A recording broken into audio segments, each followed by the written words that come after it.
Movie చాలా బాగుంది అన్న. బైకర్ మూవీ చాలా బాగుంది. శర్వానంద్ యాక్టింగ్ బాగుంది. రాజశేఖర్ గారి కంబ్యాక్ ఇది. ఆయన యాక్టింగ్ చాలా బాగుంది. అండ్ ఫాదర్ అండ్ సన్ మధ్యన ఉన్న బాండింగ్ అయితే కూడా చాలా బాగా చూపించారు. సినిమాటోగ్రఫీ బాగుంది. ఇంకా రేసింగ్ పరంగా చూసుకుంటే షార్ట్స్ అయితే ఎక్సలెంట్గా ఉన్నాయి.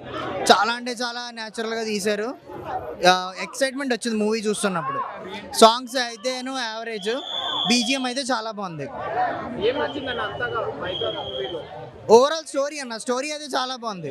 ఫస్ట్ హాఫ్లోని ఇంటర్వెల్కి ముందు ఒక ఫ్యూ మినిట్స్ కొంచెం ల్యాగ్ అనిపిస్తుంది, కానీ స్టోరీ కానీ ఆ టేకింగ్ కానీ అన్నీ చాలా బాగున్నాయి. ఎక్సైట్మెంట్ క్రియేట్ చేసింది.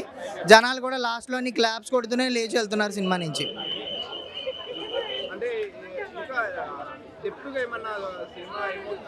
చాలా అన్న న్యాయం చేశారు. మరీ ఇంకా ఎక్కువ వెళ్ళిపోతుంటే కనుక ఇంకా జనాలకు నచ్చకపోవచ్చు. ఎంతవరకు తీయాలో అంతవరకు కరెక్ట్గా తీశారు సినిమా. వర్త్ ఈ క్యారెక్టర్కి దాన్ని వర్త్ అనిపించింది. వేరే వాళ్ళు ఊహించుకోవడం కూడా కష్టమే. అంత బాగా న్యాయం చేశారు సినిమా.